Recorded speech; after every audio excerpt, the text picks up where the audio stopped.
השאלה שאני כל הזמן שואלת את עצמי, והיא באמת מסקרנת אותי ומעסיקה, זה מה באמת גורם לבן אדם. לשים בצד את כל המחויבויות שלו, את כל החובות שלו, את כל הפחדים שלו, את כל המגבלות שלו, ולפנות זמן, כסף, הרבה פעמים, אנרגיה, מקום, כדי ליצור אמנות, שבעצם שום דבר לא מובטח לו.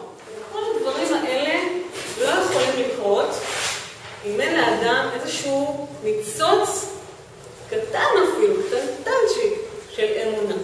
שבעצם מה שאני מאמנת, כפי שזה אולי מוצר, אבל מה שאני באמת מאמנת ועושה את ההבדל זה את האמונה.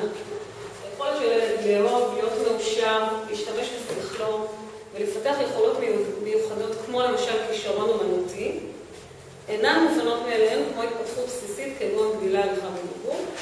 הוא אומר, היכולות המיוחדות הינן כזרעים שהתפתחו רק אם התקיימו התנאים הנאותים, ובהיעדרם הם עלולים להתנתק.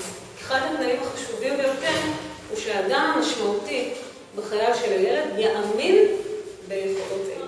הרב קרליבך, כל ילד צריך לפחות אדם אחד שיאמין בו.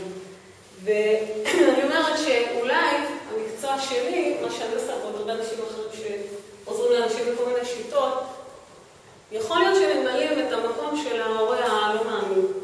יכול להיות שבאיזשהו מקום אותו מאמן הוא הדמות עבור אדם שבא להתאמן, הוא הדמות שמאמינה בו, שמאמינה ביכולת שלו, מאמינה באפשריות, מאמינה שזה חשוב. אני למשל מאמנת אומנים, למרות שזה נישה מאוד לא כלכלית, מאוד קטנה, מאוד בעייתית, מבחינה מסחרית,